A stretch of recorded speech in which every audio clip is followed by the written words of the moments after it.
வந்து சூலூர் ஒன்றியம் மயிலம்பட்டி ஊராட்சி பகுதி ராஜீவ்காந்தி நகர் பகுதி மக்கள் சார்பாக நாங்கள் இங்கே வந்திருக்கிறோம். நாங்கள் எங்களோட முக்கியமான கோரிக்கையாக இருக்கிறது வந்து இப்போதைக்கு வந்து ரோடு பிரச்சனை, ரெண்டாவது குப்பை பிரச்சனை. இது நம்ம வந்து ரோடு தோண்டி போட்டு 5-6 மாதம் ஆச்சு. வெட் மிக்ஸ் கொட்டி இன்னும் ரோடு போடவே இல்லை. ரொம்ப டஸ்ட்டாக இருக்குது, குடியிருக்க முடியல. அதிகாரிகிட்ட கேட்டால் இன்றைக்கி நாளைக்குன்னு டிலே சொல்லிக்கிட்டே இருக்கிறாங்க. வந்து நடந்த பாடு இல்லை. அதனால தான் மாவட்ட ஆட்சியர் தலைவரை பார்த்துட்டு மனு கொடுக்க போகலாம்னு வந்திருக்கோம். ரெண்டாவது குப்பை பிரச்சனை. வீட்டுக்கு குப்பை வண்டி வருது. ரோட்டில் போகிறவங்க வர்றவங்க குப்பையை போட்டிருக்கிற குப்பையை அகட்டாமல் வெளியிலேருந்து வந்து அதிகமாக போடுறாங்க. குப்பையை அகட்ட மாட்டேங்கிறாங்க. வீட்டுக்கு இப்போ வந்து நம்மளால் வராமல் இருந்தாங்க. கடைசி 1 மாதமாக வந்து வீட்டுக்கு கரெக்டாக வர்றாங்க குப்பை எடுக்கிறதுக்கு. ஆனால் அந்த ரோட்டில் போட்டுக்கிற குப்பையை எடுக்கிறது இல்லை. அதை வந்து நம்ம துர்நாற்றம் அடிக்குது.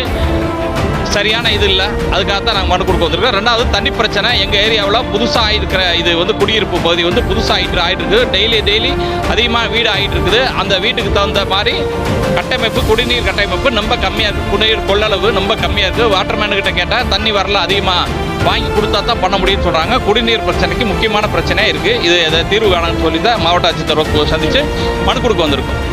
நன்றி. குடிநீரை பொறுத்தளவுக்கு இப்போ வந்து 15 நாள்லேருந்து 20 நாள் ஆகுது. நல்ல தண்ணி 1 மாதமே ஆயிடுது. என்னன்னா ஆமாம்மா, உப்பு தண்ணி நம்ம டெய்லி ஆகிருக்கு. இப்போ வறட்சி காலம் கேட்டால் போர்வெல் இது கரண்ட் கம்மியாக இருக்குது, மோட்டர் ஆஃபு, தண்ணி உடஞ்சி போச்சு. இப்படி ஒரு குடிநீர் விநியோகம் வந்து ரொம்ப சீராக இல்லை, ரொம்ப குளறுபடியாக இருக்குது. வீடியோட்ட வந்து இப்போ அவங்க கேட்டதுக்கு ரெடி ஆகிருக்கேன். கலெக்டர் முடிவு சொல்லியிருக்காங்க, கலெக்டர் ஆஃபீஸ் சொல்லியிருக்கிறோம் அப்படின்றத சொல்கிறாங்க. வீடியோ வந்து நேற்றுக்குள்ள இவங்க collector madam, assistant collector madam கூட அவங்க ஒரு ஃபங்க்ஷனுக்கு வந்திருந்தாங்க. அவங்ககிட்டையும் நம்ம பகுதி மக்கள் சொல்லியிருக்காங்க. அவங்களும் பார்க்குறேன்னு சொல்லியிருக்காங்க. ஆனால் யாருமே வந்து வீடியோ அவங்க சொல்கிறாங்கன்னாலும் பார்க்குற சொல்கிறாங்கன்னு சொல்கிறாங்க. நான் ஸ்டெப் எடுக்கிறதில்லை. நன்றி.